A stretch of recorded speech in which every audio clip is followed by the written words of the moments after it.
Hey TCSTV viewers, it's Dave here, and I will be your host for tonight.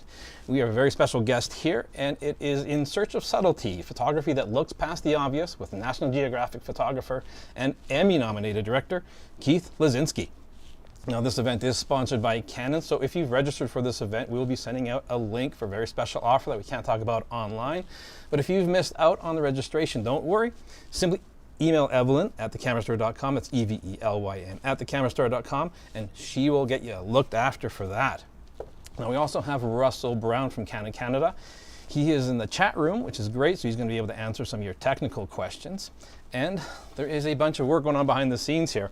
It's not just me taking care of everything. So we have Chris and Drew in the background there, and also Riley, who's looking after all of our social media, so we can look after that now. Part of what I really like about live streaming is the fact that we can interact with everybody. So we will be monitoring the chat room for questions and comments and compiling a list of questions for a Q&A period at the end of the session here. But if you're not comfortable joining the chat room, by all means, just send me an email. It's even simpler than Evelyn's email. It's Dave, D-A-V-E, at thecamerastore.com. And I'll be checking that out as well. So, if you are not already familiar with tonight's guest, Keith Ladzinski is a Canon explorer of light whose work primarily focuses on natural history, climate change, extreme sports, fine art, and advertising campaigns, sending him to the furthest reaches of the 7 continents multiple times over on photo and film assignments. Keith is the co-founder of Triage Creative, a founding member of the Sea Legacy Collective, and has worked with clients globally, including Apple, Disney, Google, Nike, Toyota, Adidas, Oprah Network, Canon, Subaru, Red Bull, the New York Times, and National Geographic TV. So, Keith, welcome to the live show. Thank you. It's great to be here, Dave. Thanks for having me, and hello to everybody. Thanks for taking the time to tune in this evening or this morning, wherever you're at. Great. So what can we expect from your presentation tonight?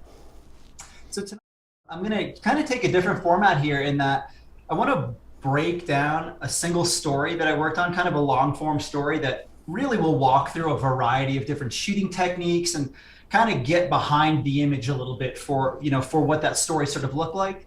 And then the second half, I'd like to explore a little bit more technicality and get in the weeds a little bit more. Oh, that's fantastic. So I know you got an amazing presentation ahead of us, so let's jump right into it. Let's do it. I'm going to go ahead and share screen. Perfect. All right, let me hit play. Hopefully that's showing up, everybody. So again, thank you so much for having me this evening. And yeah, I'm really excited to spend this time with you today. And while I was building this presentation, it sort of dawned on me that it's not like you could, pigeonhole me into sort of one style of photography. I don't just shoot, architecture or wildlife or any really one single thing. My entire career has really been just this exploration into running down different, leads and meeting different people and getting different opportunities. And as you can see from this slide here, it's everything from, inappropriately getting into places where the wildlife is probably a little more dangerous than it should be, and storm chasing, expeditions, all the way to sort of studio or bigger productions where I'm getting to work with a team. And truth be told, I love it all. It's one of the joys of working behind a camera. It's one of the most exploratory things, in my opinion, that you can possibly do. It's a really fun career. I wanted to start off by sort of giving you like a quick little overview of what a standard bag for me looks like. I'm kind of calling this like the versatile bag. My bag sort of shifts and definitely changes depending on what the scope of any given shoot is. But from a sheer versatility perspective, this kit right here pretty much has me covered in just about any scenario I need. I could even remove 2 of these camera bodies out of here, and it would just still more than enough for me to do my job. So I like to keep, a 1 to 5 in there in case I need a little bit of telephoto and compression. Could be wildlife, could just be a scene that's a little too hard for me to get close to. Even a 24 to 240, sort of this alley sweeper lens that has this massive amount of variability. I find it to be one of the perfect walk around lenses, or if I, really have to drop a lot of weight. So, even having something like that, even though you might not have the best depth of field and f-stop options like the 51.2 to the left of it, it's still a great lens for just sheer volume and coverage, which is very handy at times. And then of course, some of the more traditional glass, like the 24-70, 15 to 35. And I always try to bring at least 2 speed lights with me. Sometimes it's more, and we'll kind of get into speed lights a little bit more as we go down. The reason I have these 2 bodies chosen here, the 2 R5s and an R3, is that those 2 bodies give me 2 very different sort of abilities. The R3 is my sort of the Ferrari where, autofocus is unbeatable. The frame rates are unbeatable. Everything about that is really more like action, sheer, fast, reliability. Now, granted, it's half the megapixels. For me, that doesn't often matter because those files are so nice. And then moving over to the R5, which is, high megapixel count, smaller, highly versatile, absolutely in love with that camera. So the story I wanted to break down this evening and talk about is one I did on the Great Lakes of North America. So I'm sure certainly a lot of us here in North America are very familiar with them. They touch 2 Canadian provinces and I think it's 6 or 7 United States. So it's a really big area. And the story had a lot of touch points to it. And so a quick overview of sort of like this, rudimentary map here. There were a lot of talking points that I kind of had to work with on this. And so you can see there's some pretty impressive statistics when you just look at the Great Lakes and the Great Lakes Basin. So it's 94,000 square miles total, which is quite massive. And from a coverage perspective, when you're doing a story, that's a lot of ground to cover, and you certainly can't cover it all. But the issues I needed to silo in on, I could definitely find in a variety of places, so there was no need to necessarily see all of it. It in itself is a $6 trillion annual GDP, so there's this massive economic talking point there. It's actually the 3rd largest economy on the planet if you were to collectively bring it together. But with this, it has a whole lot of issues, like flooding, invasive species, algae blooms, pollution, all sorts of different topics they could sort of crosshair in on. So these were ultimately the touch points that were required.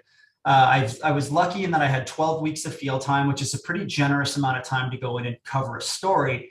But even with 12 weeks, you're talking about 96,000 square miles. So, it's still quite a bit. So my touch points here are, climate change, industrialism, which could also be translated into the economic sense, algae blooms, culture, recreation, agriculture, general pollution, and invasive species. So all these 8 things together were really what my targets were. And the one benefit to having all these touch points here was that many of them overlap. So this being a pretty easy example of that. So this photo here, the thought process behind this when I was shooting it is, and this is where you can see it says finding the lines. I'm not specifically talking to leading lines. I'm specifically talking to places where you can visually see the beginning and the end of something, because that's a very, very quick, easy way to sort of tell more of a captionless story. And so here you can see you have this massive urban sort of swath where there's houses and general town type things. And then it immediately just collides in with oil refineries and cement factories and steel refineries right along the shores of Lake Michigan. So you have these sort of lines that connect. And from this aerial perspective, this was actually a stitch pano from a helicopter. You can really kind of see where things begin and things end. And that was sort of the thinking here for shooting this photo. When you're looking at finding lines, that's the best thing. You can think of it as, if you were photographing a burned forest, for instance, you could have the healthy side and then you'd have the burn line. And if you shot that appropriately, it's a very tangible way to say, oh, I see health and I see death or whatever the situation is. In this image here, you can see where this beautiful, healthy marsh marches right into a nuclear power plant. And so it's really sort of giving these, these convergences. And for this photo here, I used a split neutral density, which I'll talk about later, which is, like a grad filter to sort of retain detail in the sky. But additionally, I put a couple of lights on the side of these gigantic lily pads to sort of illuminate them just a little bit. This photo here sort of touches on a few different talking points. It has an economic talking point and a pollution talking point. And what those are is, this is Detroit. And behind it, you can see this big, massive area where there's, steel and manufacturing and all these things going on. You've got the river that it's running through. And this bridge right here is kind of an important piece of this photograph. This is the Ambassador Bridge. It connects Detroit and Windsor, Canada. And every day, 7,000 trucks, cargo trucks, cross this bridge, delivering like goods and cargo and things like that. And over the course of 365 days, over $140 billion of goods is transported to and fro. And the reason this is important as well is because you have the waterway here, which is the quickest way to get that cargo sort of out and distributed globally. And so this photo, I shot it from a roof. I had to get roof access. Thankfully, I had a friend in Detroit that kind of could give me access. and I compressed this at like 500 mil. So it's a very flat image. The light wasn't great that day, but the talking point that this image allotted for the story was pretty valuable. Algae blooms were a pretty, important topic to cover. And if you look here from this aerial perspective here, you can really see, just having that separation from the harbor and then that just disgusting sort of polluted water, it was really easily told from an aerial perspective. And then punching out even further, I'm actually in this little tiny boat down there. This is a research boat from a local university that they study and specialize in algae blooms. And they were kind enough to let me piggyback on for a day. This algae bloom here is about 600 square miles. It's a gigantic thing. This is on Lake Erie. And being able to see it from an aerial perspective is really the most effective way to show the absolute volume of this. So getting high, this was shot with a drone. It was actually a 3-stitch photo. So I just kind of parked the drone, shot the boat first, and then sort of panned up and shot 2 corresponding photos and stitched them later to kind of give this big sort of vertical swath. Getting down on the ground, you want to kind of get in the weeds a little bit more and sort of tell the story of what it looks like on the ground. So hiking around Lake Erie, it's, you find scenes that are kind of unfortunate like this one, which is you've got, just some old discarded tires, some pylons and different things like that, just sort of general sort of human pollution. But then you have that disgusting little green that's sort of lapping into the shores. These algae blooms take place typically in August when the weather's really hot and it sort of ignites all these pollutants that are in the water, these phosphates and nitrates, and it does this bloom pretty much annually. And so this picture here, I used 2 strobes on the side just to put a little bit of light right on that sort of tire and that little bit of wood. Another thing is I wanted to see what was it like as an algae bloom is forming, because what algae blooms do is they kill all of the life underneath them because it's like a complete blackout. They sort of suck all the photosynthesis ability out of the atmosphere because those algae blooms are so thick. So timing this and getting on location and finding a place where I could stick an underwater housing under, down low, while you can see all the little tendrils of this thing beginning to form before it got too thick and sort of like the visibility went away to actually see anything. So it's kind of like I'm finding the right timing to go in and do that. And for me, that was just being there at the right time of year, which is August. And then, really just snooping around until you find like a good spot. The lighting on this is kind of interesting. I had 1 strobe on an underwater housing arm, and then another flash sort of sticking out that came right out of the camera as well. That strobe, the one that was sticking out of the water, actually, when it fired, I had a bigger strobe behind it, all that white above the fish right there. That's actually another strobe I had on, like above the water, and it was fired on slave mode, which is basically when you fire one strobe, you set the setting on your other camera, or your other flash rather, where it'll trigger that light at the same time. So I brought in a top light to kind of illuminate a lot of the atmosphere. And then the one light underwater was enough to get a fish, which was kind of lucky. I had to just sit here for probably an hour and kind of slowly look down through the water and see if I was getting anything, like quite literally just holding the camera. These algae blooms are formed from local agriculture in the area. It's mostly from the pollutants that come off of the fertilizer. And most of this is from fertilizers that are, 20, 30 years ago when it was a much, much more toxic thing. But even today, as much as they've improved it, that still is quite, a piece of the issue. This photo here, you can see again, there's sort of that line where you can see sort of unfertilized, unwatered land. And then you see this wide swath of green and this fertilizer truck going down and spraying. And so it kind of gives you that understanding of like, okay, this is what it's like without fertilizer and water and what it is with. But it also addresses that issue. To get this shot, I used a drone, and I had permission from this farmer down here. I worked with him for about a day, and I knew I could see his lines where he was, utilizing this when he would fertilize these fields. I forget how periodically, we'll just say once a week. So I could see where he would come, and these things move pretty quick. So I just parked the drone in places, and I just waited for him to sort of roll into the scene, snapped off the photos, moved locations, and just rinse and repeat. And then, of course, getting down on the ground to tell that story as he was sort of, working on the truck and making sure all the sprayers worked and things like that, to get down a little bit low and sort of show what it's like on the ground amongst this, very green field of wheat. And then the next step was, okay, well, how is this wheat processed? What do they do with these materials? So I was thankful enough to get permission from a local area in Michigan where they actually refine wheat. These trucks sort of roll in and they dump all the wheat down into these gigantic grates. And then from there, they get sucked into the facility and they process them. But, this photo here was really just representative of showing like, okay, this is wheat being introduced into the, actual facility.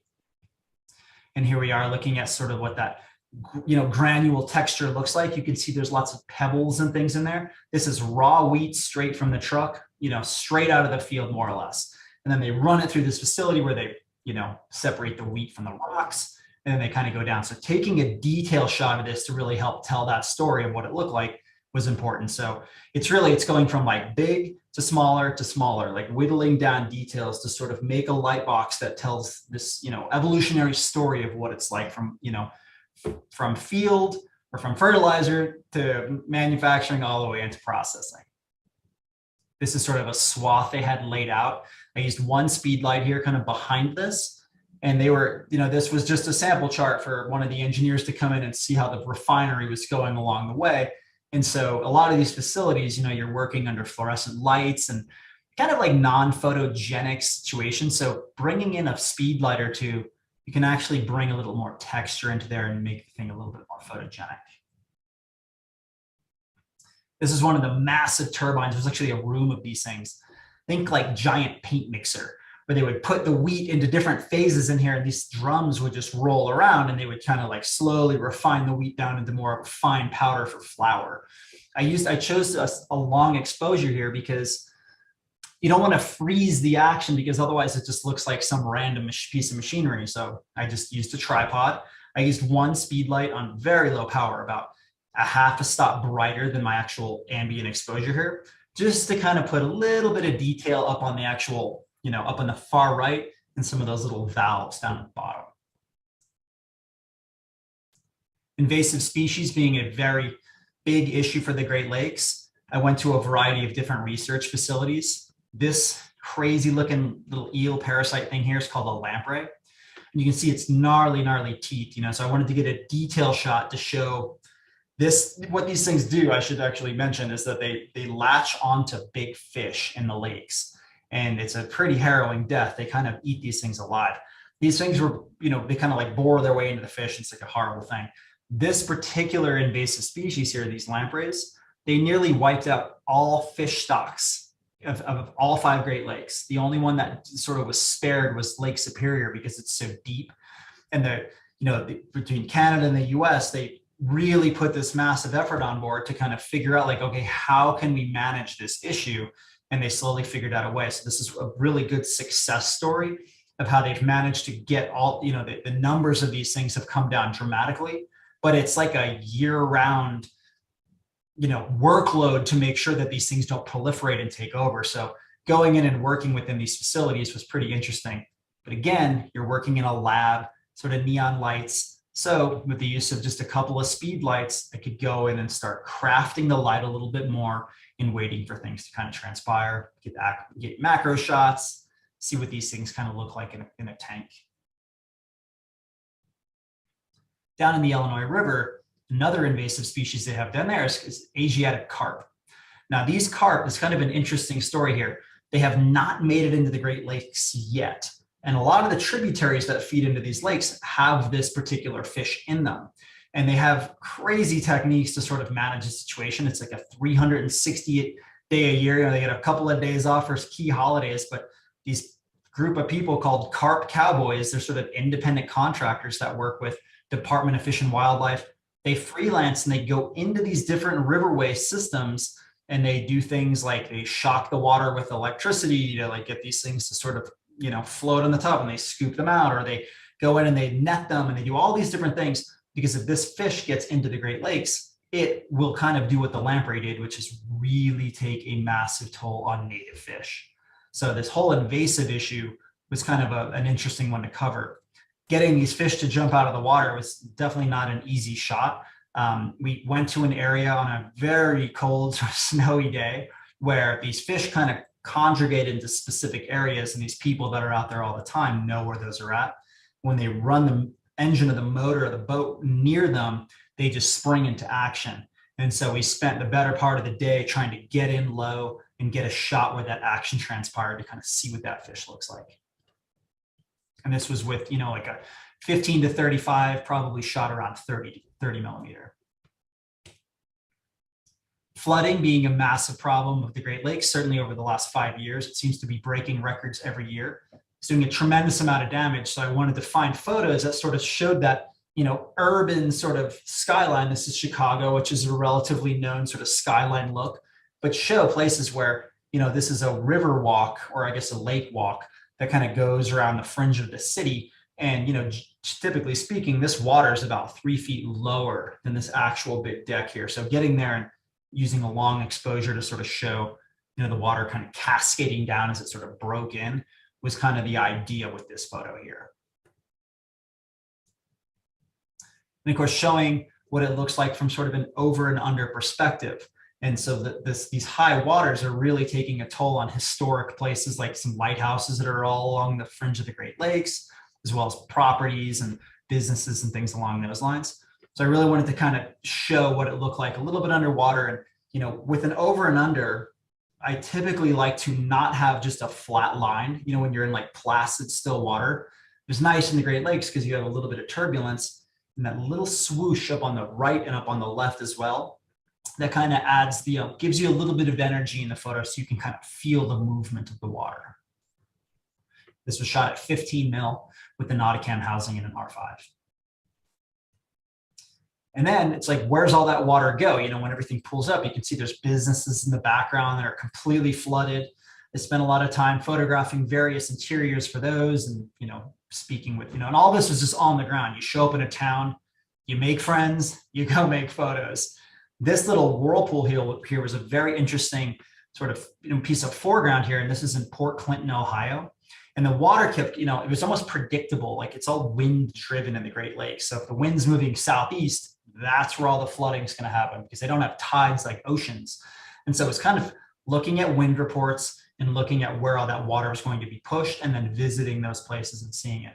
Well, this here was as the water was kind of slowly receding, it's draining down into these big pipes. And then the cities have to manage all of this extraordinary excess water. So the next step for me after sort of getting all this flooding content was finding out, okay, well, who's managing this water and where's it going? So I contacted the city of Chicago and they have this project called the TARP project, the Tunnel and Reservoir Project, where all excess water, they can sort of funnel into this place and manage it within reservoirs and then actually use the fresh water. To get inside of these tunnels, you actually get put in this little container here. And there's a crane, like a construction crane that sort of you get inside the thing, the arm rips around, and then it just drops you into the thing. So to tell that story, I was like, okay, well, this is kind of an interesting photograph. My assistant went inside of the actual little elevator chamber and they were nice enough to bring her up and bring her back down again. And I just used a single speed light to sort of illuminate the interior of that, sort of containment, that elevator containment shaft thing, and then also hit the wall a little bit. Without this light, this would have just been a really dark kind of silhouetted thing, but speed lights, you can pop them up that quick. That's the beauty of them. Those EL1s, they just connect right away and a little bit of light goes a really long way, especially in dark places like this. And then getting inside of these massive tunnels and walking around with the engineers, and there's this constant maintenance being done into these places. For this shot here, they had this string of lights in there, but I just used one speed light behind, this engineer here to sort of give him a little bit of a rim light to sort of pull him off the background a little bit more. I love to kind of manage the light to the best of my ability to actually, craft and use shadows to your benefit. And again, a couple of speed lights in the bag will do quite a bit for you. And then getting towards the end where they're still constantly boring out this whole place. There's quite literally miles and miles of chambers and tunnels where they divert water and do different things. It's everything from excess fresh water to sewage water and everything in between. And so getting to go down with these engineers and see where they're still sort of doing construction and how active it is in this place. I think they've been working on this entire project since 1975. So it's a very long-term project. And for this, I used two speed lights, one behind the tractor to kind of give it a little bit of a luminance, and then one kind of off to the right to spray in and just fill things in just a little bit. Then, of course, above ground, where people are having fun at the Great Lakes. Summertime, culturally, if you live by the Great Lakes, that's your pool. You swim, you hang out. It's a fun place to go. And so for this segment of the story, it was a lot of fun. It's the flooding didn't matter up there. It was just all about going out and having fun in the summertime. And so to get these photos, it was just combing up and down the shorelines of, the different lakes and just making friends along the way. And thankfully, most people were really cool about me just snapping photos, and it's kind enough to get email addresses and send them sort of pictures later so they could have these fun little family memories. But to also bring to life that the Great Lakes is really, really a joyous place for, I think it's like 40 million people live along the shores of all of these lakes. Culturally speaking, it's just a phenomenal place for boating and swimming and fishing and all the like, just general recreation. The Great Lakes are stunning for that.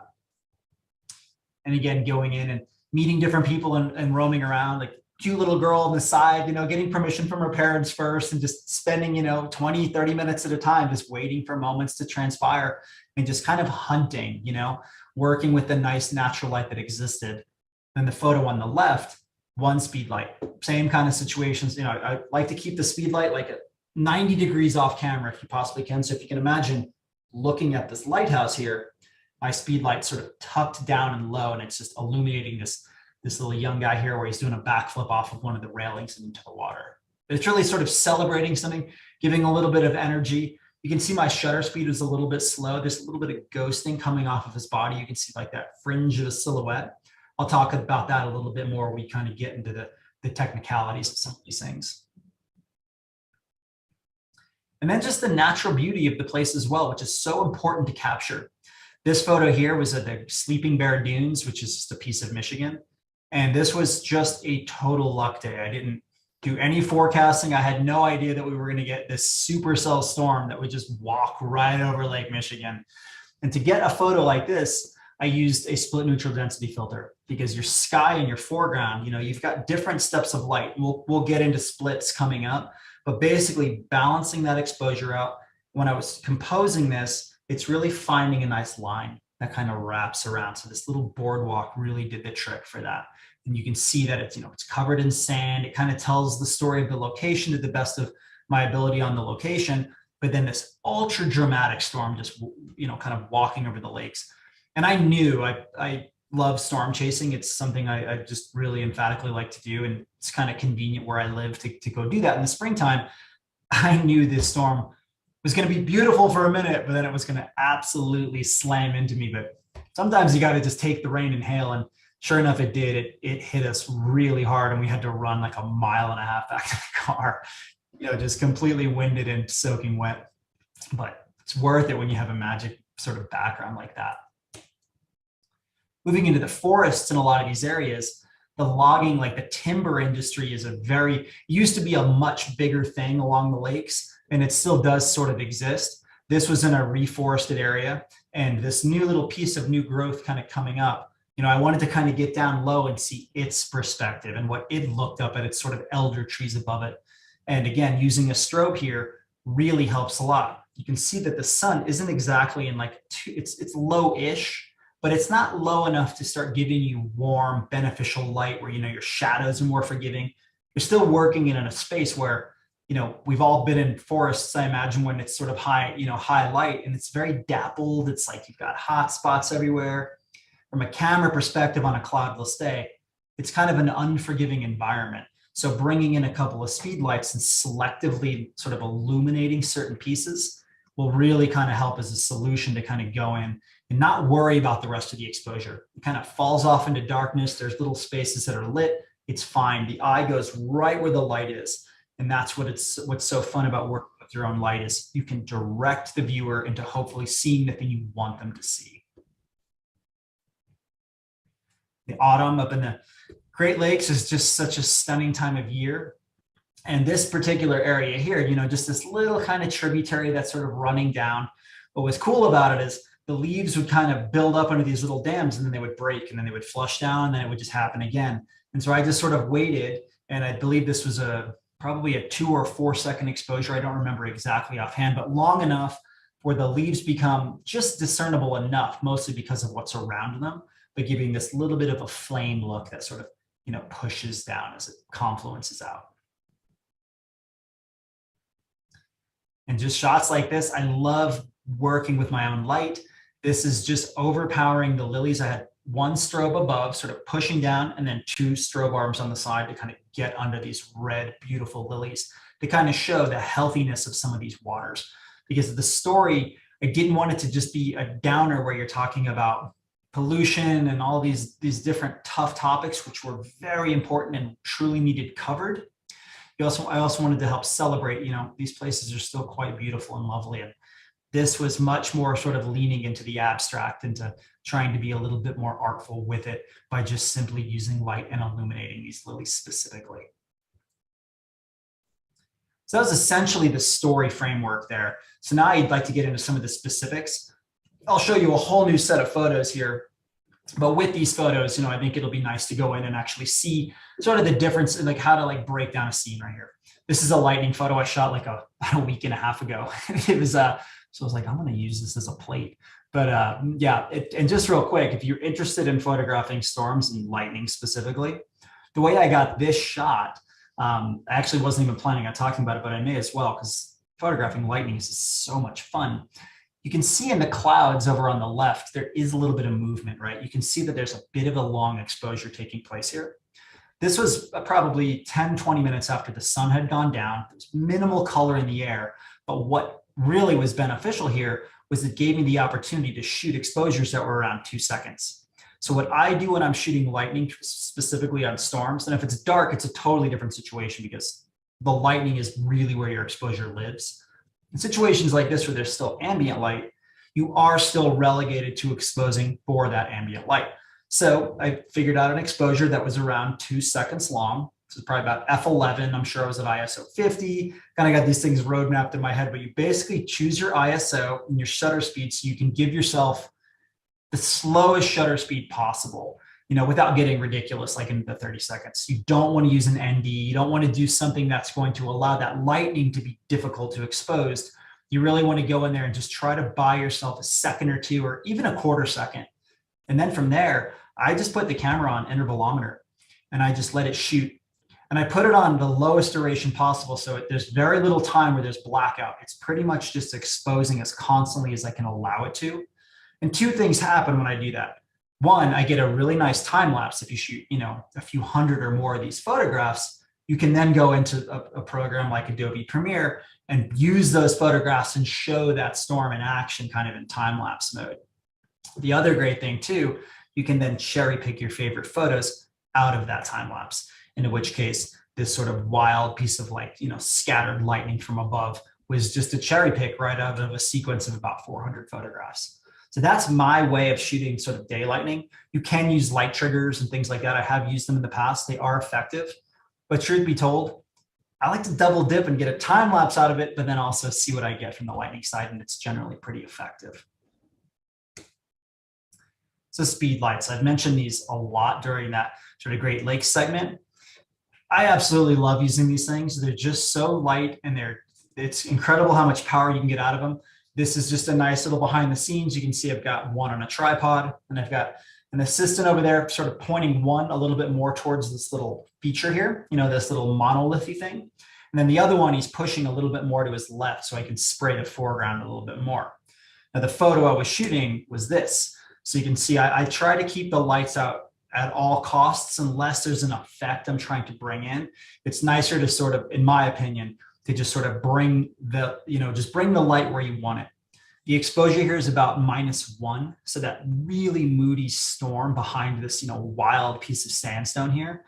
I really wanted to make this a little deeper and more dramatic. So you expose for the light coming out of your speed lights. Now there's two ways you can do it. You can shoot in TTL mode, which is actually quite good. And you can tell your camera to be -1. You can kind of go in that route. I personally shoot in manual 90% of the time because I like to really get specific and dial it in which case, you might have to take a couple of photos. And if you have a light meter, it's really handy to actually see. But today with digital, back in the film years, I used to use light meters as often as I could because you really needed to. So you were, it was riskier then. Now you can kind of shoot and refine until you get the light precisely where you want it. The great thing with these EL1s is that if I'm shooting these, if I'm shooting this and I'm like, you know what, it's a little darker than I want it, or it's a little hotter than I want it, you can just right on the commander, just sort of like make fine-tune adjustments. It's fantastic. And you can see behind what was lit, you can see how much darker it is. It's ambient enough where you can feel it. It's not a silhouette, even here down in the lower foreground of the shot as well. And so I try to it's like a delicate dance between not too much light, not a little enough light. You kind of want to find that balance and build the mood to your taste. Here's the same scene from a slightly different angle.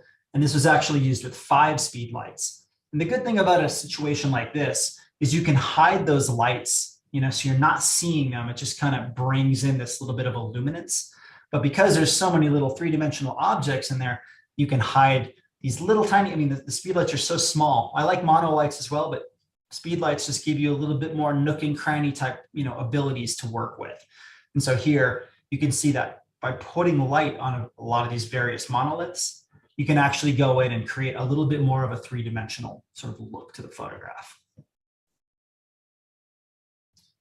And so here, just a single speed light here, getting really low to the ground with these meerkats here.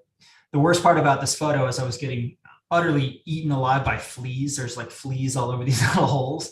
And to get a shot like this, meerkats can be not scared of you. Sometimes they are. It just all depends on like where you are and how they feel that morning. But the way you get a shot like this is you find their little burrows and you just wait. You get there before the sun comes up and you just chill until they wake up and then come out. And usually they're kind of a little like, what's going on? But eventually if they establish like, okay, this thing's not here to eat us.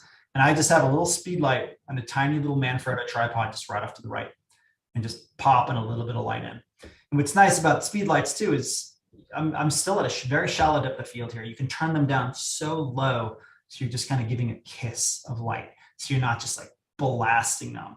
And that's what I really like about that, is that the refinement is quite nice and convenient. They're great for landscapes as well. This is a moment where the sun had already gone down. All that dappled light was gone. All that little rich finality of the red in the sky as the sun was out is now gone. And so bringing in, just using, I think 3 or 4 speed lights on this kind of off to the right, or sorry, off to the left, camera left, and just glancing in on these wildflowers and this beautiful moss. This is in the Olympic Peninsula in Washington. And they're great for a quick portrait. These are 2 little young girls. They're Samburu, and this is in Kenya. And the Samburu tribes are so cool. They dress beautifully and ornate, lots of beads, lots of color. And they have these really interesting ways of standing. It's great when they're just sort of, their resting position is always quite interesting. This isn't even posed. I'd gotten permission from some elders if I could take this photograph. And they, through a translator, they just asked these young girls to go over and kind of stand in this position. And this is just the way they stood naturally. And so I just kind of moved around to frame up, I used 2 lights here, just one off of a 90 for each one of these little girls. And I just kind of framed them up in between that little shepherding stick that the girl in the front had. But again, just popping in a little bit of light. This was about 2/3 underexposed, because you can see a little bit of where the sun was. It's kind of now gone behind a thick bank of cloud. So I could still kind of leverage the color that was coming out, which wasn't a lot, but it was a little bit kind of more of a vanilla sky. And then just bring in, subtly just brushing in light with a couple of different strobes. Gives you separation, gives you a bit more depth. When you're lighting, I've mentioned keeping the light off 90 degrees and sometimes even more. And the reason is because you want shadows. Shadows are where your 3-dimensional depth lives. So you can really see it on the sand here. The sand actually feels granule that they're standing on, as well as their garments and their beads and everything else. And again, this isn't like a mind-blowing portrait where things were sculpted and lit, but it's fast and efficient. Like this entire photograph probably took, under a minute to just like pop strobes up really quick, snap a photo, let everybody go on with their lives. So it's a really fast and efficient way, and you can also make something kind of a little more magical than just ambient light. This is a situation where you're working, you can see the background is kind of blurred. It's a much slower exposure here. This is a pangolin. This is in the Kalahari Desert. Pangolins are very, very they're very rare to see, but they're also the most illegally trafficked animal on the planet. And so seeing them is rare for a multitude of reasons. One, they're nocturnal, so they're typically out at night. They live in areas where they're really hard to find. They can ball up into these tight little balls, but the fact is because they're so trafficked, there's just not as many of them as there should be or used to be. We were lucky in that we found this one while we were out in the field, but again, it was at night. The light was just not in our favor. I didn't want to jack the ISO up to 25,000. And I also like the way that it looks when you bring in your own light source here. So the way this was taken is the tracker that I was working with, he and I just walked. We just sort of walked next to this pangolin as it was moving from little termite mound to termite mound, which is where they forage. And the thing in the Kalahari, you've got a lot of wild grass, so finding like an opening is almost as challenging as finding a pangolin itself. And all he did was he had a headlamp in one hand, and then he had a strobe in the other, and he was just walking with his arm out behind me, just kind of over this little animal. And then I was just moving as quickly as I can, kind of crouched on the ground, just snapping photos up periodically. And you can see the motion blur. And you can see the motion blur certainly in the sky because there was ambient light there that was dragging it along. But you can also see it in the tops of the scales of this animal. So it gives it a little bit of motion. It kind of gives it a slight bit of energy. What that is from the headlight he was also holding. Because that constant source of light, it's still giving minor exposure. And I always, when I'm working in situations like this, I always use rear curtain sync. I want the animal to be frozen in front of the blur, not the opposite way. Because if you shoot it normal without rear curtain sync, you'll shoot the photo, the object will be frozen, but then in front of it, you'll have blurred lines. And I'll show you that in some of the preceding pages. Is one speed light right on this gigantic agave tree, also in the Kalahari, and then like a 2-hour exposure. So to get this, I first, shot probably 15 to 30 second exposures to dial in how much power I needed out of my speed light. And then once I did that, I just basically did the math to go from, stationary stars to just bringing, more depth of field in. And so let's say that the exposure was 3200 ISO, f4, 30 seconds.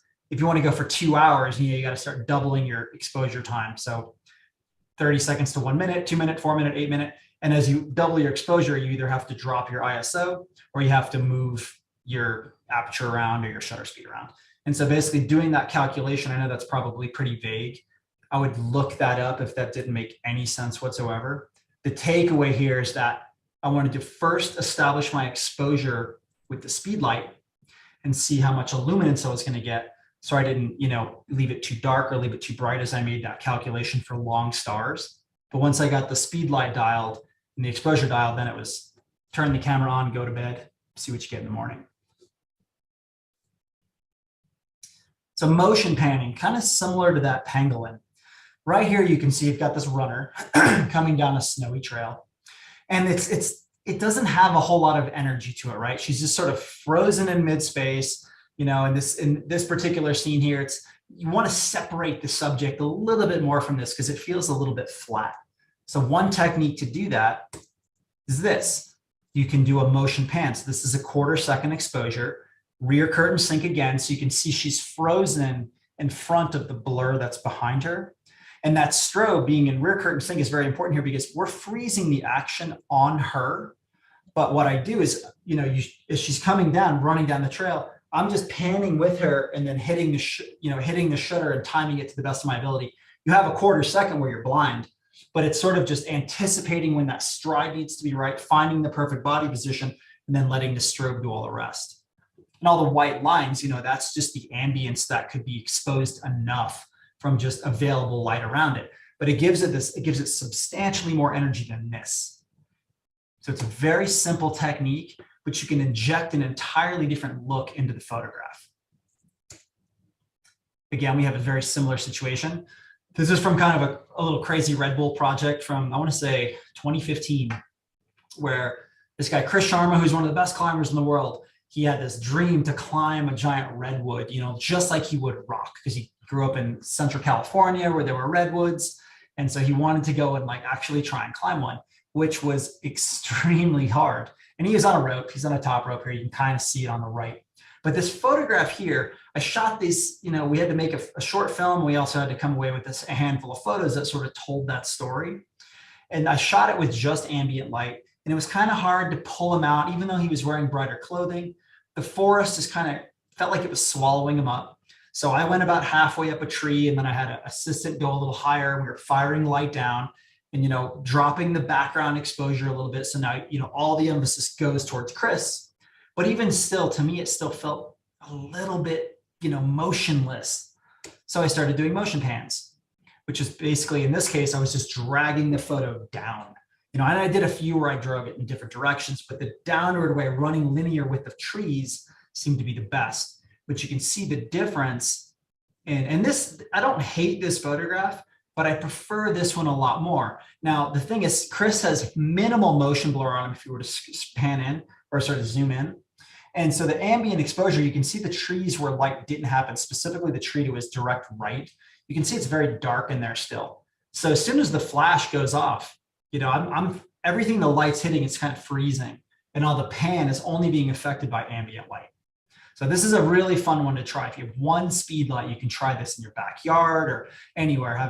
If you have kids, having them kick a soccer ball or just find a friend or your dog or your pet or whatever. It's a really, really fun technique. Again, this was 1/4 second exposure. I'm metering to the light, and then you're basically just putting the camera in rear shutter. And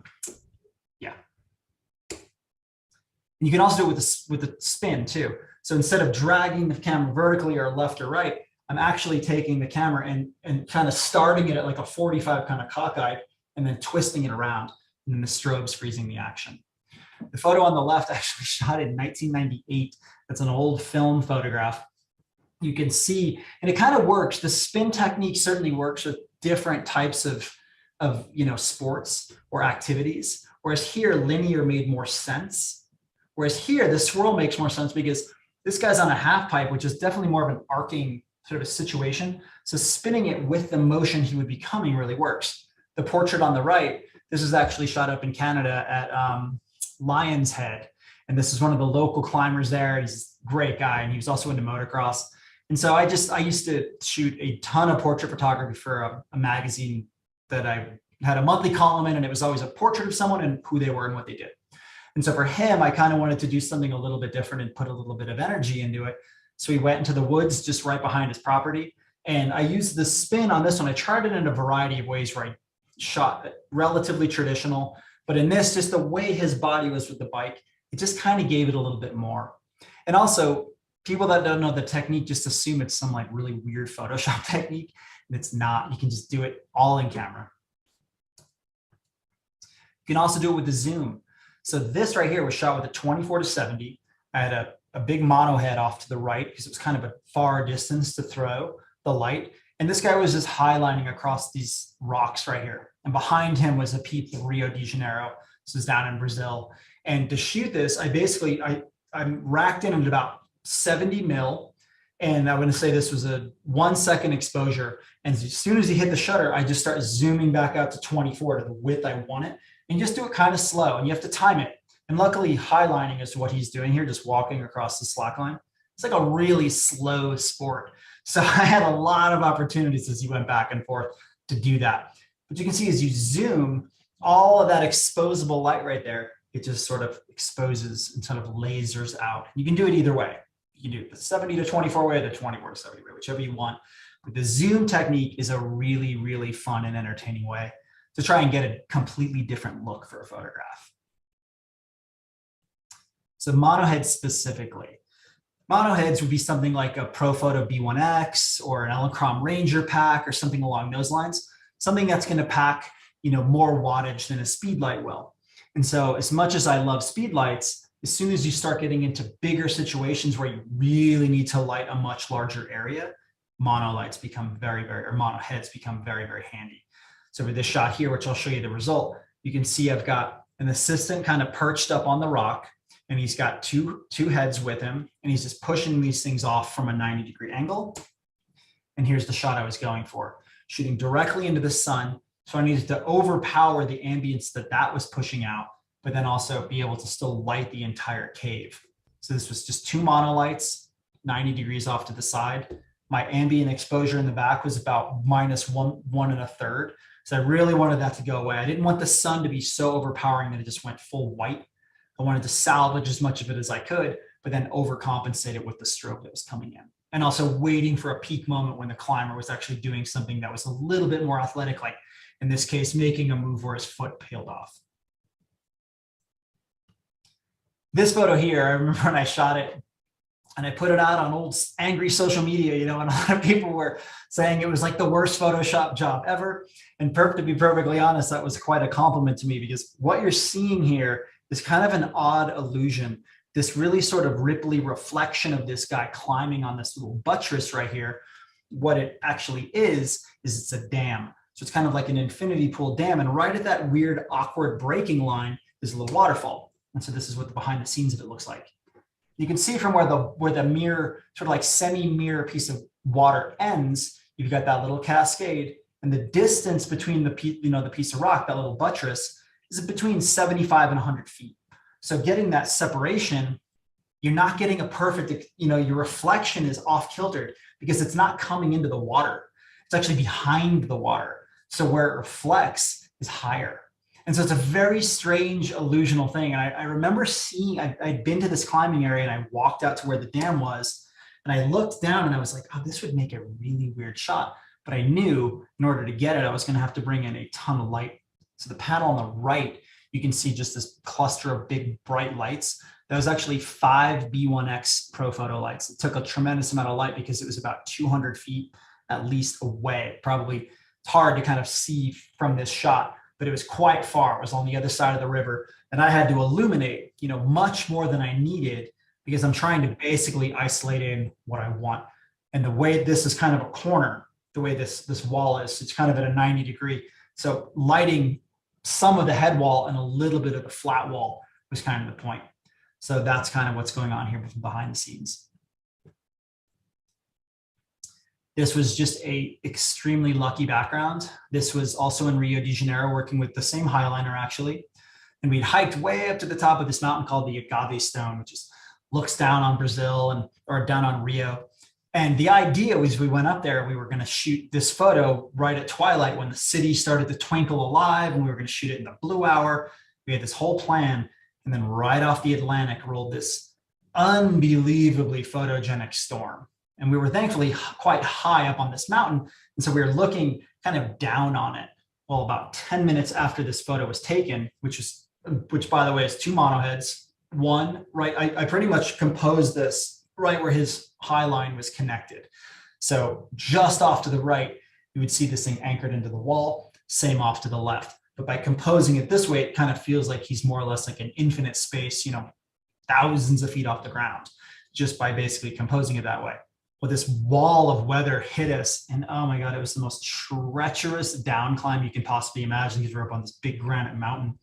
And I remember a part of the hike down, we had to go through this sort of sketchy favela area, which is kind of the, more of the slums, I guess, for lack of a better term. And we were told by the locals, they're like, look, people get robbed all the time coming down at night from these places, because we're like doing it under the guise of headlamp, which is extremely noticeable in the dark. So we need to turn our headlamps off and this whole thing. And I remember thinking to myself, I'm like, I just got a really cool photograph, man. I do not want to lose it. So I took the memory card and I stuck it in my sock and buried it in my shoe. And I was hoping I didn't break the memory card, but I didn't care if my camera gear got stolen. I just wanted to salvage this photograph, and thankfully all was well and we got it. But again, using this, you can see in this photograph here, behind this, his name is Caio. Behind Caio, you can see right above, about 2 o'clock up and above him, that's where the sun is. The sun's still very much out. So I'm shooting a very backlit photograph here. So had I not had these powerful monolights to actually bring this light in, he would have just been a silhouette, because all of these clouds, photographing clouds, they're so white that it's very easy to overexpose them. Working in tandem with a general, pretty accurate ambient exposure, and then matching my strobes to not necessarily overpower them, just to simply complement them. That was the technique here. It was to salvage everything I possibly could from both monohead and background. Another shot that's pretty similar. I got light way off to a 90-degree angle. This was actually 6 Ranger packs, if you can believe it. A Ranger pack is like 1100 watts second. So it was like an ungodly amount of light. And so you can see the pier in the background. That's where all the strobes were, firing this huge line of strobe right across. And I want to say it was 500 feet from the pier to where this surfer was sort of catching air and doing this trick right here. And so, you know, you can, if you got a lot of light, you can do a lot of cool stuff. And in this case, this was actually my buddy Lucas Gilman's vision, was to pull this shot off. And he was kind enough to let me kind of piggyback along with it. And we all threw in all the Ranger packs we had together to sort of like come up with enough power to do the shoot. And it was just fun because it was something different. And I love shooting surfing in ambient light too. It's fun, it's great, it's colorful, it's really fun and magical. But to do it like this, you can sort of, you get to design the photo. You get to make the photo as much as you are taking the photo, if that makes sense. Because you're sort of in that craft mode. And that's what's so fun about introducing your own light. This is a really, in my opinion, sort of underutilized feature. This is called multi-mode, and this is in the EL1s. And what this is this is a single exposure here. And what it is, you can see the strobe fired 4 times. When you're in multi-mode, essentially you need to use a really dark background. So I shot this at a gym that's actually just right next to my office. It's a gymnastics place. And there's all these people down there that are just like extraordinary talented and can do all these incredible floor work and things like that. So we basically took a big black backdrop and just basically took the entire backdrop of the gym and made it as dark as we possibly could. And then the 2 strobes are off to the left and off to the right, just dead 90 of the subject here. This guy's name's Ethan. And so we had them just 90 degrees of camera pointing directly at Ethan as he did tricks across the floor. Now, what you do with multi-mode is you tell it in camera, you know, right off of the commander, how many shots you want, how many bursts of flash you want to happen per second. So in this case, I told it in 1 second, I want the strobe to fire 4 times. Now, because the whole background is black, every time it fires, you know, a camera needs light to expose, because had I just hit the shutter with no light at all, it would have just been a black photograph. You know, if I exposed it for 2 hours, you know, there's just nothing there. But every time you get a light burst, it freezes whatever's happening in that situation. And so in this situation here, the separation between Ethan and strobe duration, that's the trickiest part.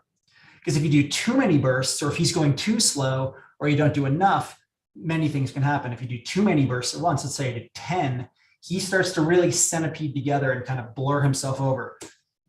And here you can kind of tell this is 5 bursts. And I really like the effect here because there's still enough separation where it's not too abstract. But you can see the first 3 are relatively clean, but the last 2, he's sort of bleeding into his torso at one point, but it's still kind of cool. You can really kind of feel the action transpiring and like what he's doing. And then in this situation, getting really wild kind of body positions, and almost looks like a pro wrestling move up to the, you know, upper left bit.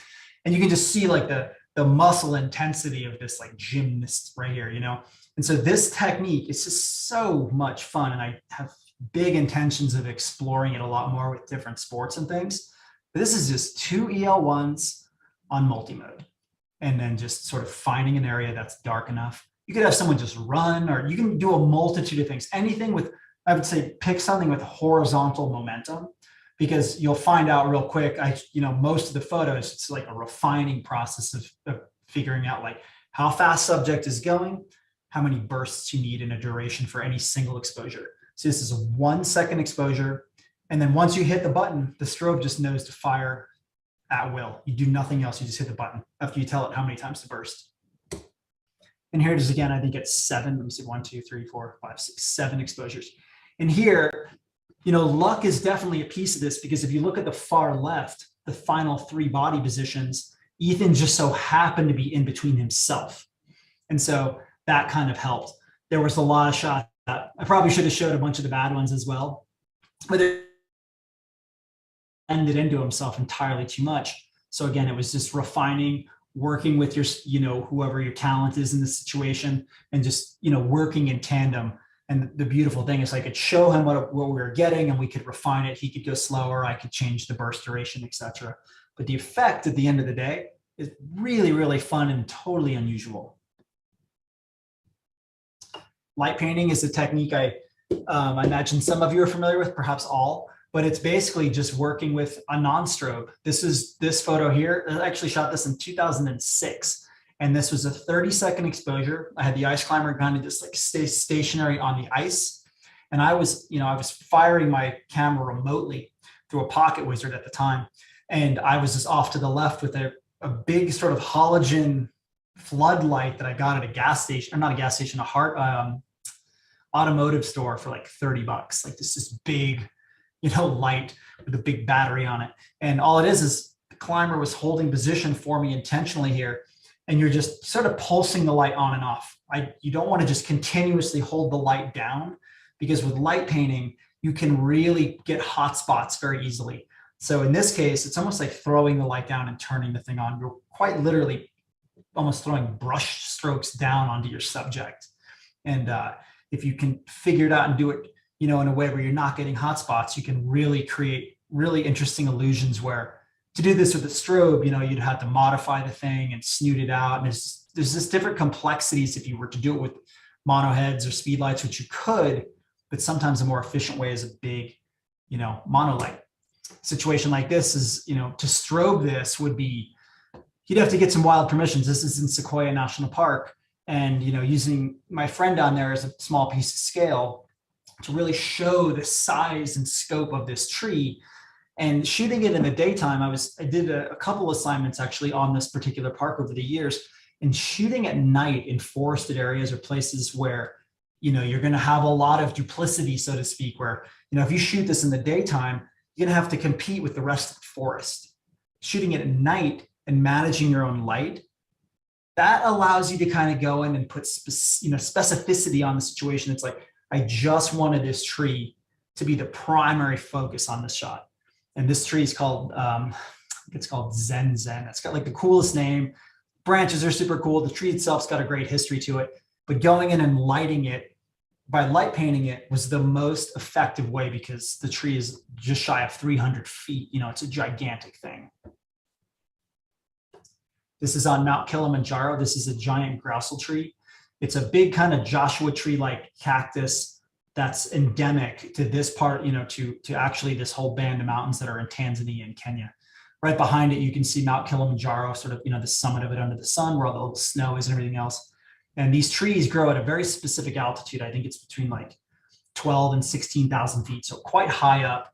And to shoot this, this was a very simple shot, in that I just had two people that we were all sort of climbing the mountain together with, just use their headlamps. They're a little bit blurry because they're kind of moving around. This 30-second exposure. But the photo is about this very unique sort of endemic big cactus thing. And behind it, there's actually a third person you can faintly make out. And that person is also just holding a headlamp as well to kind of give it a little bit of a rim light. But in this case, it was dialing down. I remember shooting this, I'm exposing for the ambience here because I, clearly wanted the stars. But the headlamps, if you were to leave them on for a full 30 seconds, was entirely too much. So through trial and error, we went down and figured out like, okay, 4 seconds of headlamp is enough, and sort of dialed it in that way. Another shot with just one headlamp. I was out in Bolivia working in the mountains there, and the researcher I was working with took me into this really cool place. There's little mummified remains in these little caverns all over the place. And this is at relatively high altitude. It's around 14,000 feet. And it's a very salt-rich, dry environment. So some of these mummified corpses, they're like 800 years old. They've just been sitting in these caverns forever. And so he took me into a couple of these places pretty unexpectedly. And all I had on me was just kind of a walk-around camera, because it was kind of big, arduous hiking. And all we had with us was a headlamp. So that was just enough to kind of illuminate, this like mummified body. So just a little bit of light, especially in dark situations, and again, keeping it off to the side, working with the shadows to give depth is the way to do it. Or just letting someone else do all the work. This is just cars streaming down this high altitude pass here in Colorado. And so just, this one's a much more straightforward, but it's the more difficult part of this was just finding that line and then just patiently waiting for traffic. Bounce light is another great way to actually kind of use your light.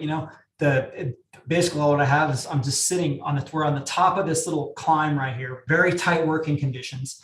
We were doing a series of ads for Budweiser. And what I did was, instead of bringing up lights, I just brought a big bounce, like a silver 6x6 reflector that we just built really quick on the fly. And I was quite literally just leaning against it, shooting directly into the backlight. And instead of just, today's cameras, I mean, like the R5, the R3, the dynamic range in these cameras truly is phenomenal. But it's also nice to not just specifically rely on those things. I try not to use anything as a crutch if I can. So just basically bouncing the sun directly back onto these subjects here, it gives you about half the light. So you're going to get quite a bit. It's going to give you, it's really going to help when you do need to kind of pull out some of that dynamic range. You're going to have a lot more information to work with. And you can get bounce lights, certainly at the camera store. There's just a great variety of these things. And they're small, they pack down. This is really more specific to ambient light. When the light is in your favor, this is actually an old slide shot right here of just this sunset going down. So this is a very old shot that I use as a plate. But here, looking at this, and this is just a nice kiss of light hitting this one sort of smaller mountain. And I say smaller, this is at the foot of Mount Everest. So these are gigantic mountains here. But this was just an absolute blessing when this tiny piece of light came in at sunrise one morning. When the light's in your favor, in a situation where, it's low, it's side lit, I suggest exposing specifically for the light and letting the rest of the scene just be the scene, because that drives the viewer right into there. I shoot in manual 95% of the time. It's very unusual. For me, it's especially with like working through mirrorless, you can see exactly what your exposure is as you move it around. I love shooting in manual because you know what you're going to get. You can sort of dictate those terms and see what you're going to get. Here, this is a leopard out of a safari truck. We were sitting there, we'd been spending kind of, an hour or two with this particular leopard, and it was kind of lazy. They mostly hunt at night. We were getting ready to leave, and another truck drove up, and their headlights just illuminated the side of this thing. And so I just put the emphasis on the exposure of the light, and it kind of gave it this sort of Tigger stuffed animal kind of look by just, I couldn't have lit it better myself. The truck couldn't have been more serendipitous, like there right on time, but exposing for the light you have, is the way to do it. In another similar situation here, the sun had gone down. This was out in Argentina, out in the Salta Flats, like a really remote desert in the middle of nowhere. It's mostly mining communities, and it's beautiful if you like deserts, but for the most part, it's quite barren, and it's a place where mostly mineral extraction takes place. And all the dust at the end of the day, you get a lot of winds. It gets really hot in the middle of the day, which brings wind into this situation, and it's just picking up sand and atmosphere. Well, at the end of the day, at twilight, it really gives you some phenomenally colorful sunsets. Well, we were driving, there's huge commutes out there because this is quite literally like very little. And so we were driving back to sort of end the day, we had like a 2-hour drive ahead of us.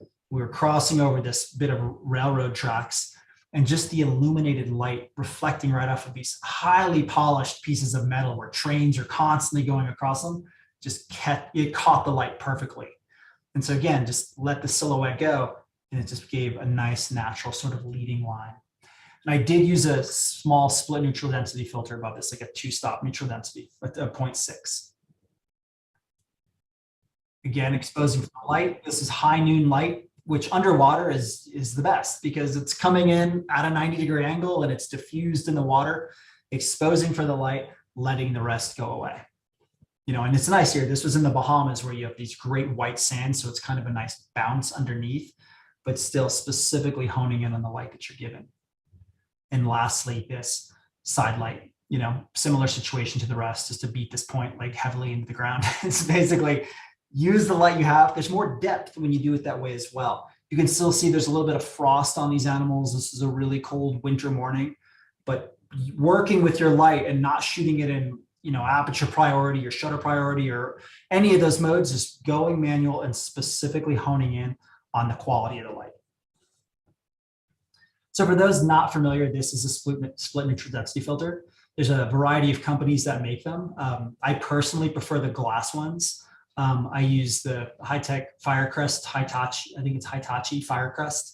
And they come in just a whole variety of different, grads. You can see on the left, you've got soft grad, or sorry, on the right, you have soft grad, which is where the gradient kind of peels off a little bit more into the clear part of the filter. Whereas on the left, it's a much harder line. Both are good to have because each are good for different specific reasons. You know, the hard is great if you have a pretty flat horizon line, then you know you can match it up nice. But if you are working with like mountains and things, the one on the right, the soft grad, is going to be much more forgiving. And the way to decipher the stops is they come in these different, you know, these sort of odder numbers if you're not familiar with. So one stop is 0.3, you know, 0.6 is 2, et cetera, et cetera. You can kind of go down. So if you like to do a lot of work when the sun is still up, but you still need a split grad, you're going to need more stops. But if you're shooting more like a alpenglow hour or twilight, you know, you're going to need less light to sort of match your foreground. So I typically carry everything from 0.6 to 1.5, so 2 to 5 stops. You know, I carry those 4 filters with me specifically. You can get these little nice little slick pouches that you can throw over your neck where you can put, you know, 10 filters in there, and I carry a variety. And here's essentially the result. You can see this is a perfect application for a hard grad because the linear line here from grass to sky is actually quite clean.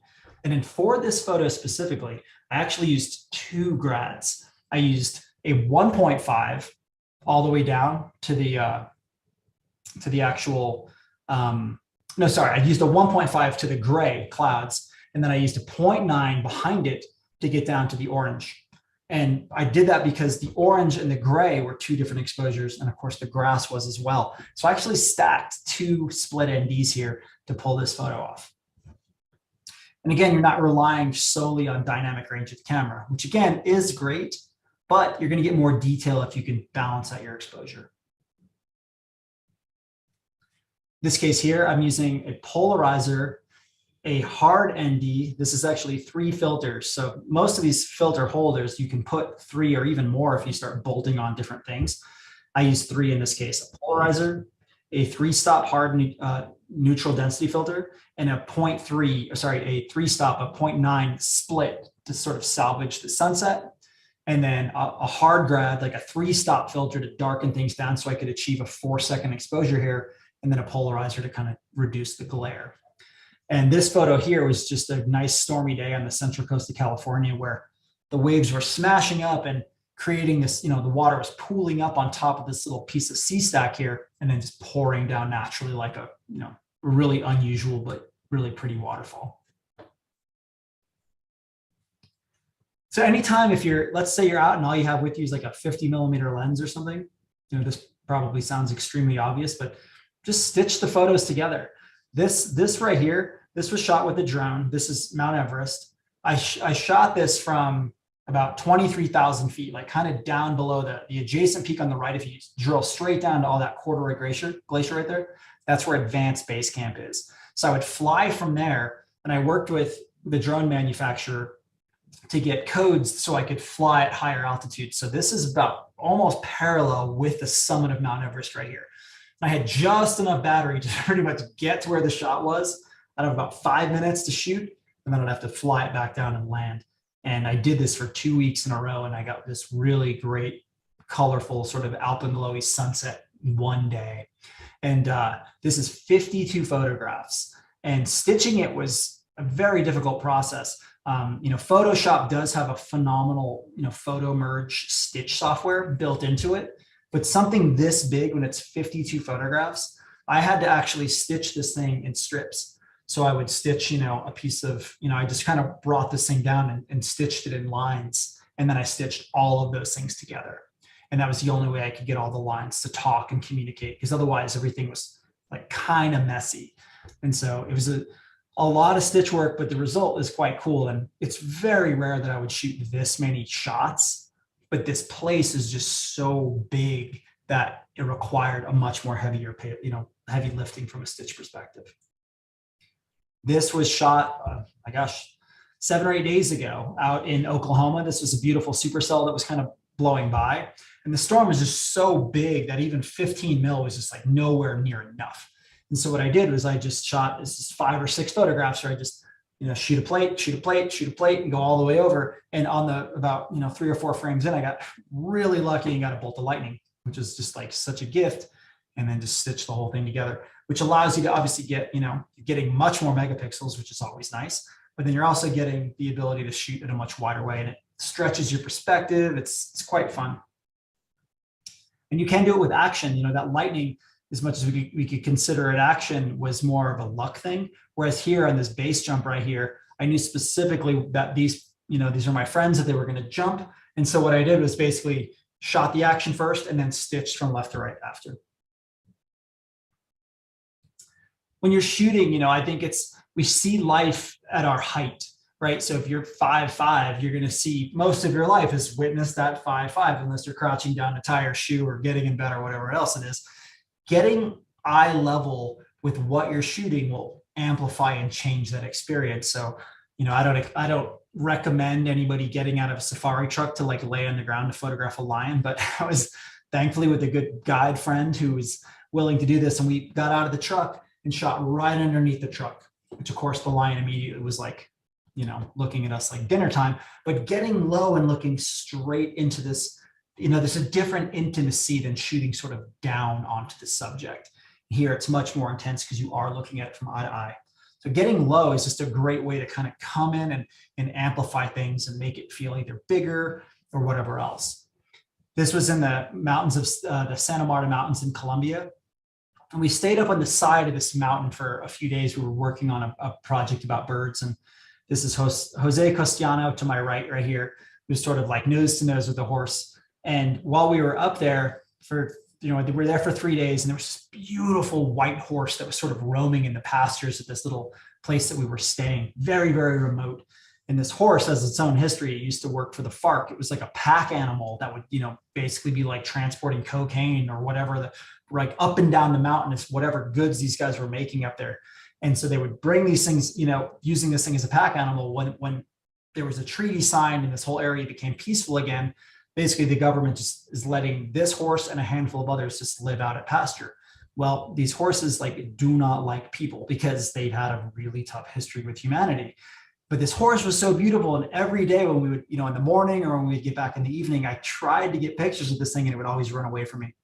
Finally, on the third day, my buddy Jose, who lives in Medellin, he's Colombian, he came over and he's like, I've noticed you've been trying to take a picture of this horse. Do you mind if I walk into this massive pastured area with him? I was like, sure. And he walked in and I let him take the lead. And I watched him kind of walk over and he knelt down. And the horse just came over to him. And there was this amazing moment where they kind of like went nose to nose for a second. I got this really fun moment. And it turned out like Jose's wife trains wild horses. And so his approach was, sometimes it's approach, right? That will get you the shot. And Jose knew the approach. And this horse came over and spent about 30 seconds with us and then just like slowly walked away. But his body language was such that the horse was like, this guy's not any problems. Whereas I'm just this frantic dude with the camera, like probably excitingly trying to get too close.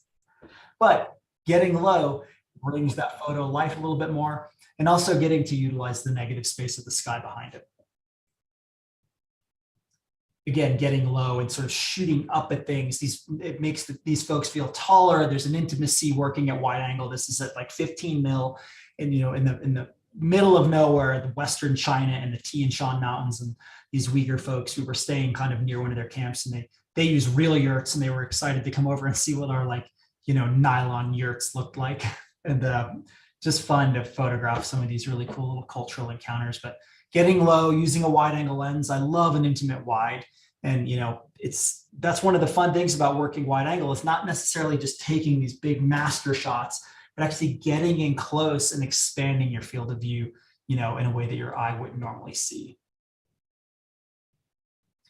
Again, laying low in the ground. This took about 45 minutes of me laying in icy water in Antarctica, just waiting for these penguins to they basically come into big groups, and they jostle up, they see you, they get really reluctant about getting in the water, and the pack slowly starts to build and build and build until finally one gets brave enough or he gets pushed into the water, and then they all go. So knowing that this was going to happen, I basically just held position like freezing cold in a dry suit, just with my housing, just waiting and waiting and waiting. You can see on the penguin that's in the water, there's a strobe hitting him. You can kind of see the quality of light there. You can see his iris really well. the blue eye part of his blue eye, and also the water has a little bit of a blurred yet tactile feel to it. I had one speed light on a tripod off to the right, and in my underwater housing, I just had that light set over onto it, firing it via slave mode. And for this was just a real patience game. And I wanted the photo to sort of translate, what it looks like. These are when these animals go into the water and kind of feel, the clarity and the beautifulness of that Arctic component as, they all conjugate in. And after this photo, and they all start going in, you just get soaking wet and you can't get any photos. So it's like, you have like one moment to try and get the shot. Again, getting low with an animal I certainly don't recommend getting this close to. This is an alligator in Everglades National Park. I did a shoot there a few years ago where we were sort of snorkeling in the Everglades with this like gladiator-sized biologist who does this sort of thing all the time, and got us in really close to go take photographs of, quite literally like eye to eye with these big animals here. But getting low, and again, I don't recommend anybody doing this, but getting in really low, you get to kind of feel more of what that animal's perspective is like and the way the things that he sees as opposed to looking down on top of them. And also getting low gave us this really nice, these light rays that were just twinkling down off of the water. And he picked a perfect little log to sort of nestle in for us. I always like to look for unusual perspectives. In this case, this was for, a running shoot. And, just to try to find a departure, I like to look for things to shoot through. There's a little bit of energy here when you see the runner kind of in motion, but then you can tell that they're actually running in a pack. Looking for holes and windows and things like that to shoot from. Well, just look for those to change your compositional perspective, because it will add a little bit more than something that's just a straightforward sort of telephoto compress shot. Time it and wait for a right window, and it'll just amplify things a little bit more and make it a little bit more interesting.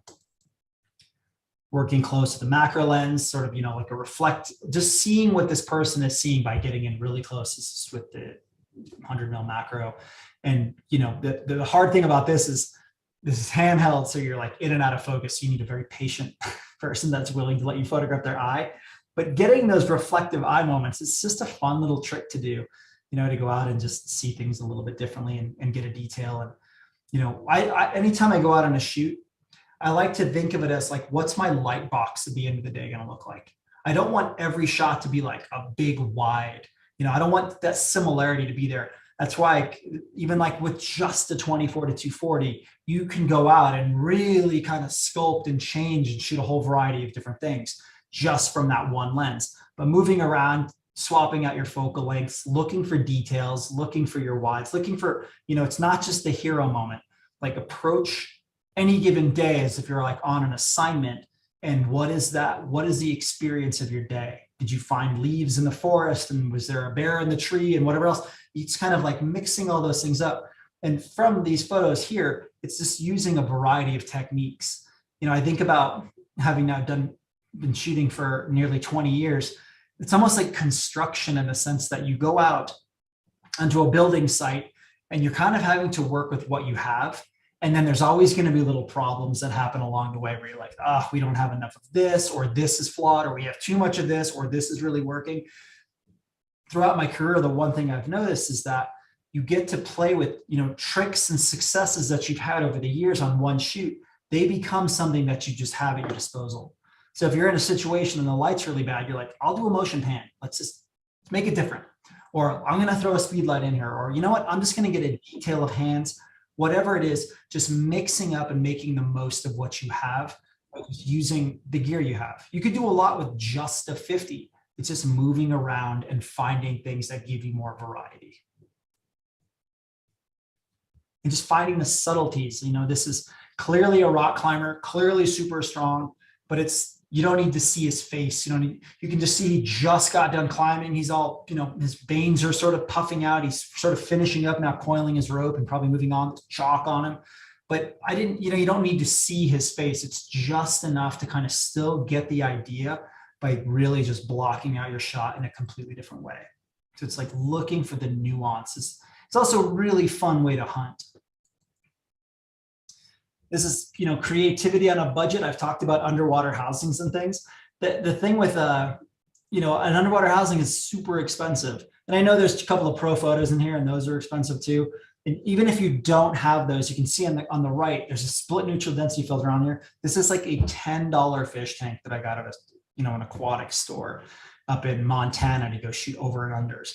Because I didn't have a housing at the time when I shot this picture. And with that, you put the camera right up against the glass, and then you just quite literally just put the fish tank in at the spot you want it in. I just tilt my screen back so I can see what I'm shooting. And these things are really buoyant. Like if you let it go, it's going to pop out because it's full of air. So you kind of have to manage this thing. But I just use a cable release and just fire when you want. This has got a split neutral density filter on it, no strobes, just a filter to keep my sky and separate my different exposure, which is underwater, which is 4 stops darker. But just using quite literally a fish tank. A buddy of mine, his name is Mark Terrell. Works for the Associate Press. I was doing a shoot, I want to say this is like in 2009, and I couldn't afford a housing. And I'd never done split work like this before. And I knew he had done a lot of it because he does a lot of Olympic work where he's, like the pool guy. And I was like, what's the best way on a budget to get an over and under? And he said fish tank. And I thought he was joking. And he's like, no, I'm dead serious. He's like, just go buy a $10 5-gallon fish tank. And he's like, he told me about the buoyancy thing. He's like, but it really works. And obviously you don't want to break the fish tank because you'll destroy your camera and there'll be glass in wherever you're shooting. So, you want to be ginger, but it works. It's clear enough where you can go out, especially with these nice high megapixel cameras. You can still go out and get a nice picture, $10 fish tank. It really does work. This one is with the strobe. But it'll open up an entirely new world, to go out and play around with. And it gets you underwater for really cheap. And you will look ridiculous and people will probably make comments if they see what you're doing, but the pictures work. This is the last picture I have to show on here. This is kind of an amalgamation of some of the other things. You've got this guy running, he's hitting the puddle, it's splashing. There's a single strobe hitting him. But what I wanted to show right here is sort of this whole creativity on a budget thing, is you see there's a little bit of atmosphere right behind him. It almost looks like fog or mist. All it is was I just used a leaf blower and I'm just blowing up dust and atmosphere into the sky with just, it's one of those like DeWalt leaf blowers, and it sort of fills the air. And then you get this. You can actually like fill the space up, and using a strobe in there is a really good thing too, because that strobe is going to capture a lot of that atmosphere in the air as well. That is it. Perfect, man. That was amazing. Yeah, that Everest shot was spectacular, I have to admit. Thank you. Well worth the. I've seen a million shots of Everest from different angles, but that one was really showed it in a different angle and some glory that I haven't seen in the past. So anyway, thank you. I appreciate that. I actually have it framed behind me. I was like so stoked on that photo. So thanks. I appreciate that. Yeah. Yeah. If you could turn your screen sharing off, and we can see you here. Oh, certainly. Sorry about that. No worries. Stop share. Here you are. There you go. Back to you. Yeah, no, that was a fantastic shot. But yeah, no, it's impressive. I mean, I didn't want your slideshow to stop. Every shot was like great to follow up. So I got a couple questions for you though. Please. And you've been in this game for 20 years. You said shooting. You've probably shot with more than one camera brand in your past. Why Canon, and what has the mirrorless system done for you? The reason I'm shooting Canon these days is because of the level of versatility Canon brings to the table. I shoot not just still photography, but I film and I print and I do all these different things. And Canon, I love the files. Their tech is always so good. I like the R3 being an incredible example for this. It has changed the way I get to go out and photograph wildlife because the sheer accuracy of that camera. And I love Canon because they offer so much. My job is to not just shoot photos and also to film. They've got a phenomenal cine line and cameras like the C300 and the C70. It's extremely versatile, and to not have to have, like two different brands in my camera with 2 different batteries and 2 different lensing systems. I can't even be as emphatic enough about it. For years I would do that, where I was dragging out multiple systems into the field to sort of get one job done. Canon is a one-stop for me, and the quality of their products is just like tried and true. And so when I moved over to Canon, that was why it was because it would make me more efficient, and I was going to get a bigger quality yield out of the whole thing. Oh, that's So fantastic. why- Now, here's a question I yield all the time here in the store as well, is that, I mean, the R3 is a fantastic camera, but it's significantly lower resolution than the R5. Do you find there's situations where you're using one over the other specifically for the resolution, or is the R3 enough resolution?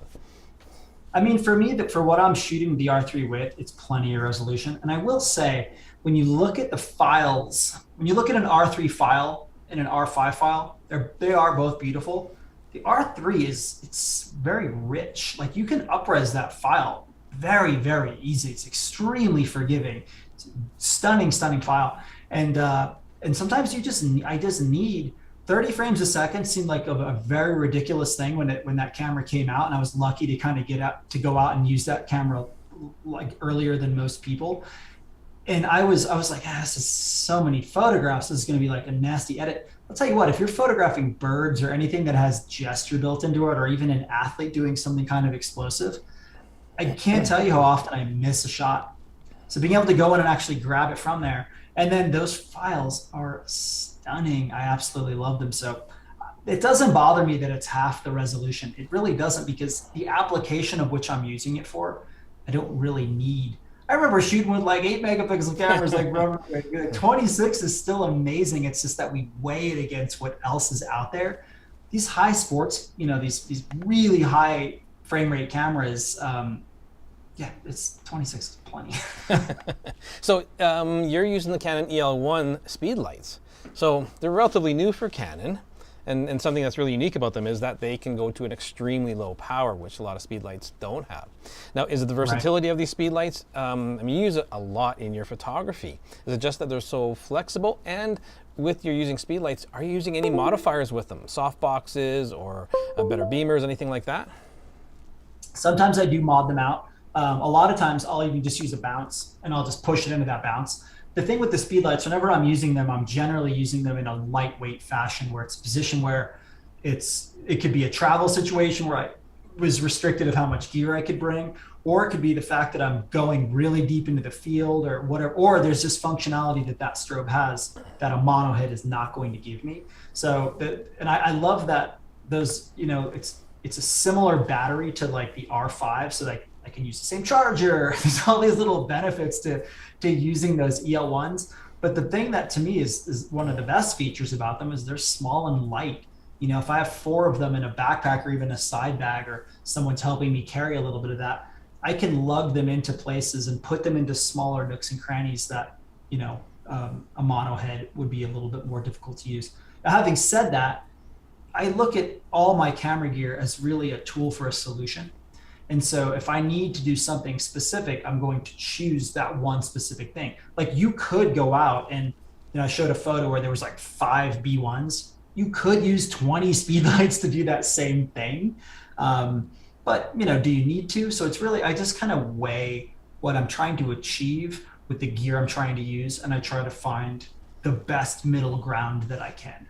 Interesting. Now, this is kind of a 2-part question here. Some of your shots, especially the Great Lakes, you're using a drone. Do you find drones have really influenced your style of photography? And William Davidson Keith has a good question. He says, do you ever attach strobes or lights to drones to get light up high?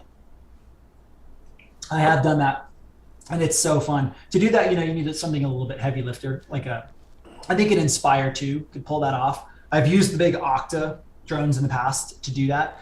I would actually like to do it more because it's so fun, but it typically requires a little more, there's more moving parts. You typically want like a drone op who's kind of in charge of that, so you can really focus on what you're trying to do. So doing that, so much fun.